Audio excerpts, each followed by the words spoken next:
ఇప్పుడు అంటే హైదరాబాద్లో రియల్ ఎస్టేట్ కొంచెం పడింది ఈ కొత్త గవర్నమెంట్ వచ్చాక అంటారు, నిజమా సార్? మీకు రియల్ ఎస్టేట్ నిజమే, తెలుస్తలేదా?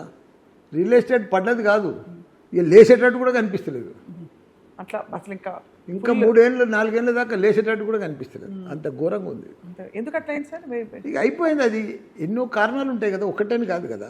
గవర్నమెంటు, అడ్మినిస్ట్రేషను, డెవలప్మెంటు, పబ్లిక్ అంటే ఇప్పుడు రకరకాలు ఉంటుంది. ఇప్పుడు ఇదివరకు ఎట్లా తెలుసు అంటే సార్, ఇదివరకు అసలు ఒక ఫ్లాట్ అయినా కొనాలంటే కూడా 2 కోట్లు పెట్టందే కొంచెం ప్రైమ్ లేదు. ఇట్లా ఇప్పుడు పిలిచి బేరమాట దగ్గరనే అడ్వాన్స్ అయిపోవు.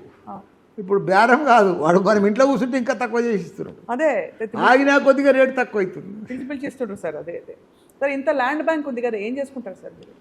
నా కోసం కాదమ్మా, నాకు ఎంత జాగా కావాలమ్మా, నాకు 6 ఫీట్లు అయితే సరిపోతుంది.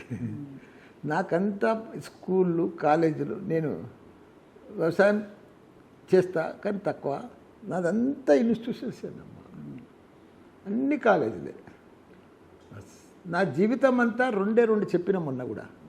ఒకటి ప్రజాసేవ, ఒకటి స్టూడెంట్స్ను, వరల్డ్ క్లాస్ ఇంజనీర్లను, డాక్టర్లను, సైంటిస్టులను, ఫార్మసిస్టులను తయారు చేయాలి.